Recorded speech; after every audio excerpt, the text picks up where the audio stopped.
le quotidien américain Washington Times a publié une analyse intitulée « Les Russes et le monde peuvent apprendre de la diplomatie marocaine ».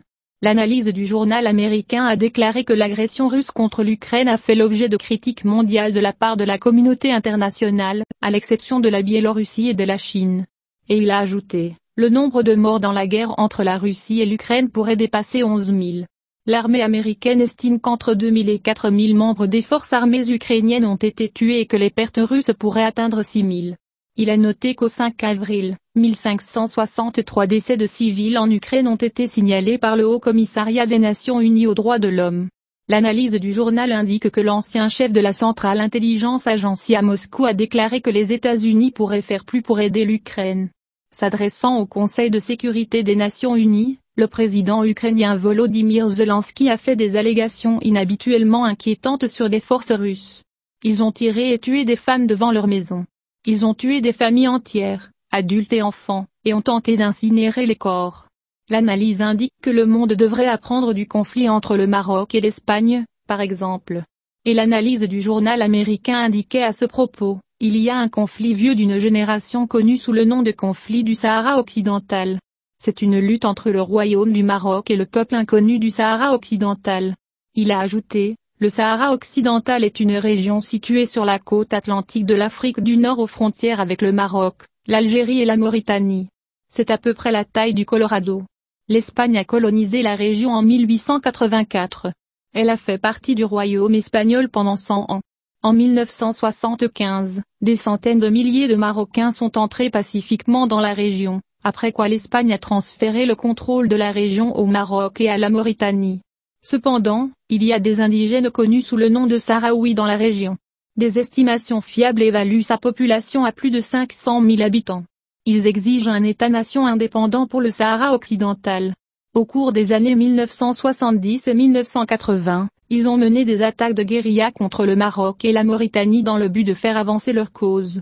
La Mauritanie a renoncé à sa revendication sur le territoire et les autorités marocaines ont progressivement érigé un mur sur le territoire. En 1991, les Nations Unies ont négocié un accord pour mettre fin à la violence, mais le différend persiste, indique le journal.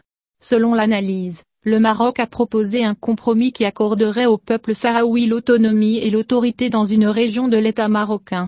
Il a ajouté que ces dernières années, les représentants de l'ONU ont fait des commentaires publics qui ont amené certains au Maroc à remettre en question l'impartialité de l'ONU dans ce conflit de longue date. Malgré la frustration vis-à-vis de l'ONU, le ministre de la Justice Abdelatif Ouabi a déclaré le 1er mars, lors de la 49e session ordinaire du Conseil des droits de l'homme de l'ONU, que le Maroc continue de soutenir les efforts du secrétaire général de l'ONU et que le Maroc s'engage à une solution politique réelle et viable. C'était une merveilleuse démonstration de diplomatie à l'ancienne, dit l'analyse américaine. Et il ajoute, après 2 semaines, le Premier ministre espagnol, Pedro Sánchez, a envoyé un message direct au roi Mohammed V du Maroc. En partie, il a déclaré que l'Espagne reconnaît l'importance de la question du Sahara pour le Maroc. À ce titre, l'Espagne considère l'initiative d'autonomie présentée par le Maroc en 2007, comme la base, et la plus sérieuse, réaliste et crédible, pour résoudre le conflit. Le Premier ministre espagnol a également souligné que les deux pays sont étroitement liés par les passions, l'histoire, la géographie, les intérêts et l'amitié commune. Sánchez s'est dit convaincu que le sort des deux peuples est aussi aimé et que la prospérité du Maroc est liée au sort de l'Espagne, et inversement. L'analyse du Washington Times a déclaré, les deux seuls pays qui ont officiellement contrôlé le Sahara occidental au cours des 140 dernières années ne se battent pas pour lui. En effet, ils sont engagés dans un festival diplomatique d'amour, réalisant que la stabilité et l'intégrité territoriale de leurs États-nations sont plus importantes qu'une région stérile où moins d'1/5 des terres sont réellement utilisées pour l'agriculture.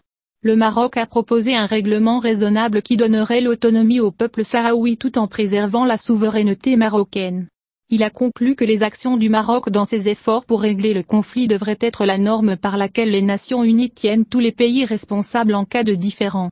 À l'inverse, envahir un pays, tuer des milliers de civils et des dizaines de milliers de militaires est la mesure dont les auteurs, en l'occurrence la Russie, doivent être tenus responsables fermement et rapidement.